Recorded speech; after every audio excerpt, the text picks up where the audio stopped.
सो BBL का आखिरी match हो गया है फाइनल के अलावा। फाइनल की दोनों टीमें हमें मिल गई हैं और सिडनी सिक्सर्स जो है वो फाइनल में पहुंच गई है। होबार्ट के साथ उनका मैच था।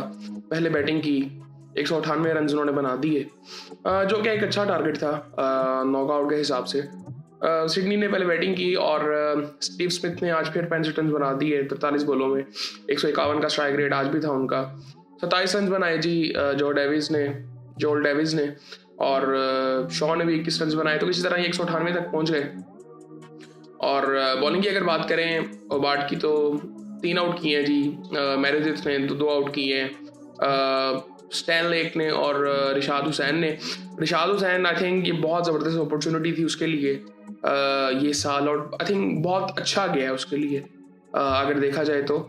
और उसके बाद अगर होबार्ट की बात करें, जब वो बैटिंग के लिए आते हैं तो कोई इतना खास नहीं किसी ने कुछ किया। मिचेल हॉर्न ने 13 रन, टिम वॉर्ड 13, 24 वेबस्टर, इनका जो कप्तान है मैकडर्मिट 40 रन उसने बनाए 26 बॉलों में। तो 141 में टीम ऑल आउट हो गई। सो ये सूरत हाल थी इनकी। बॉलिंग की अगर बात करें सिडनी की तो 3 आउट किए हैं जी। डुआर्शियस ने 2 आउट किए हैं, स्टार्क ने, एबर्ट ने और जोल डेविस ने 1 आउट किया है, एडवर्ड ने। सो कह सकते हैं कि किसी हद तक बिल्कुल ही वन साइडेड मैच था आई थिंक। और अब 2 टीमें आपको मिल चुकी हैं, सिडनी वर्सेस पर्थ स्कॉचर्स। अच्छा मैच होगा आई थिंक फाइनल भी, जो कि संडे को खेला जाएगा। सो अब आई थिंक बाबर के बारे में तो हम किसी हद तक बात कर चुके हैं कि बाबर, लेकिन स्टीव स्मिथ की यहाँ पे बात करनी होगी कि आई थिंक बहुत ज़बरदस्त परफॉर्मेंस रही है जब से वो खेलने आया है। जितने मैचेस उसने खेले हैं उसने इम्पैक्ट अपना डाला है और ठीक है, अच्छी बात है। और मैं समझता हूँ कि जो टेक्निकली अब ये इसको टेस्ट का बैट्समैन कहते हैं, और मेरा ये मानना हमेशा से है कि जो टेस्ट मैचेस अच्छे खेलता है, उस फॉर्मेट को अच्छे तरीके से खेलता है, वो कोई भी फॉर्मेट खेल सकता है। और मैं इसके बारे में हमेशा से ऐसे सोच सकता हूँ, जो इसकी तकनीक है स्पेशली मुझे बड़ी पसंद है इसकी तकनीक। टेस्ट मैचेस के लिहाज से तो बहुत ज़बरदस्त है, लेकिन वो T20 में अगर आप देखेंगे तो वो उसके लिए भी बहुत ज़बरदस्त है। और वो हमें नज़र आया कि वो 200 की स्ट्राइक रेट से ही बैटिंग करता है, वो 150 की स्ट्राइक रेट से ही बैटिंग करता है जहाँ पे ज़रूरत हो। सो वो सारा कुछ नज़र आता है और यही माइंडसेट होना चाहिए, यही माइंडसेट होना चाहिए।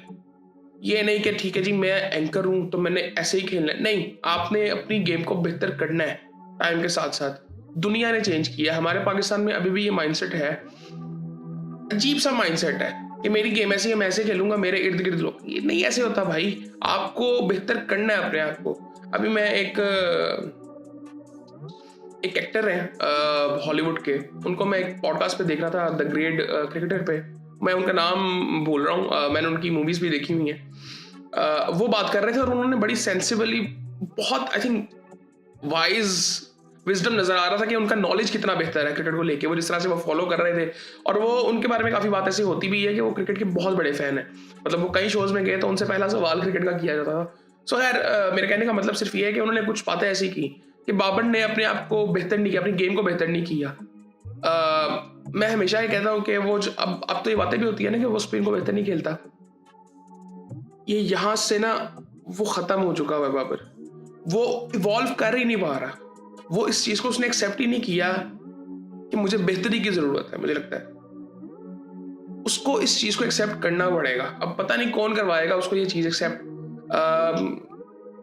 आई थिंक ब्रॉट अप माइंडसेट, इतनी दुनिया देख ली है यार, आई थिंक मेच्योरिटी आ जानी चाहिए।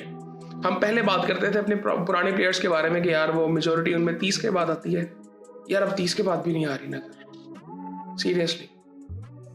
सो आई थिंक बाबर को थोड़ा सा देखना पड़ेगा। ऑस्ट्रेलिया के साथ स्क्वाड भी अनाउंस हो गया हुआ है पाकिस्तान का, उसमें उसका नाम भी आ गया है, हारिस रऊफ का नाम नहीं है, जो कि बिल्कुल मैं समझता हूँ कि डिजर्विंग भी नहीं था। और भी कई प्लेयर्स ऐसे थे कि जो कि डिजर्विंग नहीं थे। इवन बाबर की भी अगर बात करें तो परफॉर्मेंस के लिहाज से तो डिजर्विंग नहीं था, बट आई थिंक उसकी ज़रूरत तो वहाँ पे हमें पड़ेगी, टेक्निकली स्ट्रॉन्ग बैट्समैन हमें चाहिए वहाँ पे। लेकिन बाबर को ये बहुत सीरियसली सोचना पड़ेगा कि अगर उसको उस कैटेगरी में जाना है कि जहाँ पे उसको टॉप में देखा जाए, बहुत उसको मेहनत की ज़रूरत है। मेहनत ठीक है, वो टेक्निकली ठीक है, लेकिन पहले उसको अपने आप को मेंटली तौर पर ठीक करना है। कि मुझे बेहतरी की ज़रूरत है। पहले तो मुझे लगता है कि वो इस चीज़ को एक्सेप्ट नहीं कर पा रहा अभी तक। सो खैर ये बात होती रहेगी, बाबर के बारे में करते रहेंगे बात। सो बाकी फिर आपसे बात होती है।